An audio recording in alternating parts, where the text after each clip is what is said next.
भेदभाव नहीं होगा, सभी को एक समान से देखेंगे, किसी प्रकार का समस्या नहीं है। गोदाम का समस्या है, गोदाम बनवाने का प्रयास करूँगा।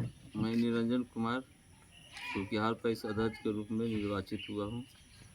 मैं किसान से यही आग्रह करना चाहता हूँ कि अपने आप को किसान सुरक्षित महसूस करें। किसान का किसी प्रकार का समस्या का निदान करने के लिए मैं तैयार हूँ। कुर्किहार पंचायत की जनता को क्या कहना चाहेंगे सर? कुर्किहार पंचायत का जनता से मैं यही कहना चाहता हूँ कि किसान भाई जितना अधिक से अधिक, जो आप लोग मोटा धान से उगकर भाग चुके थे, पुनः वापस आकर जितना अधिक से अधिक अपना बुआई करें। मैं सभी का एक कन में जो वादा किया था, मैं एक कन में धान सभी का। अगला काम आपका क्या होगा सर? किसान भाइयों के लिए अगला काम क्या रहने वाला है? खाद का समस्या का निदान करूँगा जी, हाँ, सबसे जी गोदाम का समस्या है, गोदाम बनवाने का प्रयास करूँगा।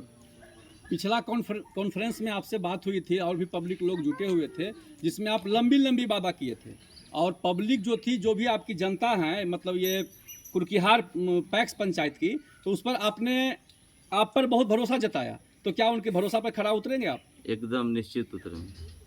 आपने और बहुत सारे वादा किए थे कि किसानों का जो धान होगा उचित मूल्य पर लेंगे, सही समय पर पैसा देंगे। जो खासकर मुख्य समस्या आजकल हो जाती है उर्वरक की, जैसे खाद की, यूरिया की, इसके लिए आप क्या करेंगे? इसके लिए मैं पहले जो वादा किया था, उस वादे पर आज भी खड़ा हूँ और सदैव खड़ा रहूँ। अगर आपके तरफ से सरकार से मांग की जाए सर, तो सबसे बड़ी मांग आप क्या रखेंगे पंचायत के लिए? यहाँ जो पैक्स गोदाम का समस्या है, पहला मांग होगा। यहाँ राइस मिल का समस्या है, उसका निदान में लगूंगा। आपके बगल में एक बगल के पंचायत के पैक्स अध्यक्ष हैं, इनके पास कुछ लंबा अनुभव भी है, इनसे क्या सीखने का प्रयास करेंगे? ये गार्जियन के रूप में हैं, इनसे हमको बहुत अनुभव मिलेगा, ये उनको पुराना अनुभव है, हम अभी नया हूँ, इनसे अनुभव प्राप्त करने का प्रयास। आप युवा हैं, आप पे यहाँ की जनता भरोसा जताई है और बहुत बड़े किला को आपने ध्वस्त किया है कुर्किहार पंचायत में, तो जनता का भरोसा को कायम रखने के लिए सर्वप्रथम पहला काम आप क्या कीजिएगा? सर्वप्रथम पहला काम करूँगा कि यहाँ गोदाम का जो समस्या है, सबसे पहला प्राथमिकता है। यहाँ के लोग राशन लाने के लिए दूसरे गांव जाते हैं, यहाँ डीलरशिप भी इसमें है, प्रावधान है, तो उसका भी प्रयास रहेगा कि जितना कम समय में इसका मैं भी निदान कर सकूं। छोटे छोटे किसान भी हैं सर आपके पंचायत में, तो अगर वित्तीय सहायता की बात आएगी तो किस प्रकार से करेंगे सर उसको? वित्तीय सहायता के रूप में यही करूंगा कि जिसका जो भी किसान का धान का जो मूल्य है, जो सही समय पर, अब 1 रुपया कहीं कोई कमीशन नहीं लगेगा, 1 रुपया कहीं कोई कमीशन नहीं लगेगा। मतलब सर भ्रष्टाचार के खिलाफ आप आवाज़ उठाइएगा, भ्रष्टाचार से आप दूर रहिएगा, किसानों का जो मूल हक है उसे आप देने का काम कीजिएगा सर? एकदम निश्चित, मेरा जो वादा है उस वादा पर मैं खड़ा रहूँ।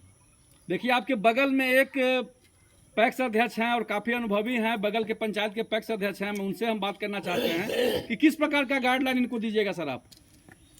हम तो कहेंगे कि जनता अगर इन पे भरोसा किया है तो इस भरोसे पे ही खरे उतरे, और जहाँ तक बनेगा गाइडलाइन की बात है, अभी तो धान अधिप्राप्ति होगा नहीं, धान अधिप्राप्ति तो होगा बाद में ही, और अभी तत्काल गोदाम का समस्या इनके साथ ज़बरदस्त है, किराए पे लेना पड़ता है। गोदाम के लिए ये प्रयास करें, जहाँ तक होगा हम भी सहयोग करेंगे, डीसीओ बीसीओ जहाँ भी जाना पड़ेगा जाएंगे, बोलेंगे, उस सर से भी बोलेंगे। जैसे ये युवा हैं, ये चाहते हैं कि अपने पंचायत के लिए, अपने पंचायत पैक्स के लिए कुछ अच्छा करें, नया करें, तो इनके लिए आप सर क्या मार्गदर्शन कीजिएगा, किस प्रकार से इनको मदद कर सकते हैं सर आप?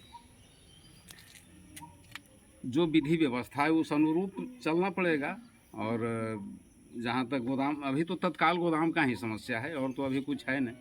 अब खाद के लिए तो उसके लिए तो लाइसेंस निर्गत करवाना पड़ेगा, उसके लिए ट्रेनिंग करना पड़ेगा पैक्स प्रबंधक को। एक आखिरी सवाल निरंजन सिंह जी, आप नवनिर्वाचित पैक्स अध्यक्ष हुए हैं, जनता को किस रूप में बधाई देना चाहते हैं, क्या कहेंगे आप जनता के लिए? जनता के लिए मैं यही कहना चाहता हूँ कि जनता निर्भीक होकर अपना किसी को किसी प्रकार का भेदभाव नहीं होगा, सभी को एक समान से देखेंगे, किसी प्रकार का समस्या नहीं है। चलिए, बहुत बहुत धन्यवाद सर।